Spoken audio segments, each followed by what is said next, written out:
దాడుల నుంచి రక్షణ పొందేందుకు ఓ రైతు వినూత్నంగా ఆలోచించాడు. హర్యానా, ఉత్తరప్రదేశ్ సరిహద్దులోని ఓ గ్రామంలో నివసించే ఆ రైతు తన ట్రాక్టర్ను బుల్లెట్ ప్రూఫ్గా మార్చాడు. దీన్ని మోడర్న్ టెక్నాలజీతో నింపేసి బుల్లెట్ ప్రూఫ్ ట్రాక్టర్గా మార్చి వాడుతున్నాడు.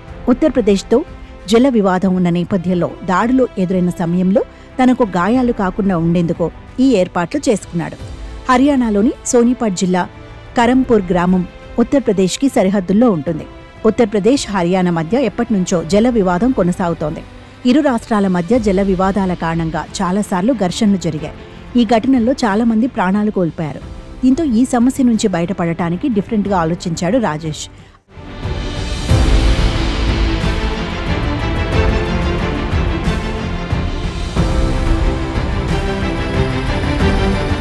$5 లక్షలు ఖర్చు చేసి తన ట్రాక్టర్ను బుల్లెట్ ప్రూఫ్గా మార్చేశాడు. ఇరు రాష్ట్రాల ప్రజల మధ్య ఉద్రిక్త పరిస్థితులు నెలకొన్న నేపథ్యంలో తప్పనిసరి పరిస్థితుల్లోనే ఇలా చేశానని రైతు రాజేంద్ర చెప్పాడు.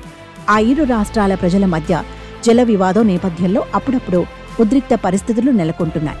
ఈ నేపథ్యంలో తనను తాను కాపాడుకోవడానికే ట్రాక్టర్ను బుల్లెట్ ప్రూఫ్ చేయించానని కరంపూర్ గ్రామానికి చెందిన రైతు రాజేంద్ర తెలిపాడు. కొన్ని రోజుల క్రితం తన సోదరుడితో కలిసి పొలానికి వెళుతున్నప్పుడు కొందరు గుర్తు తెలియని వ్యక్తులు తమపై దాడి చేశారని తెలిపాడు. ఆ సమయంలో కాల్పులు కూడా జరిపారని, అప్పుడు ఈ ట్రాక్టర్ కారణంగానే తాము సురక్షితంగా బయటపడ్డామని తెలిపాడు. ఇక ఆ ట్రాక్టర్ను బుల్లెట్ ప్రూఫ్గా తీర్చిదిద్దటానికి $5 లక్షల వరకు ఖర్చు చేశాడు. అందులో సీసీటీవీ కెమెరాలతో పాటు ఏసీ, జీపీఎస్ సౌకర్యాలు కూడా ఉంటాయి.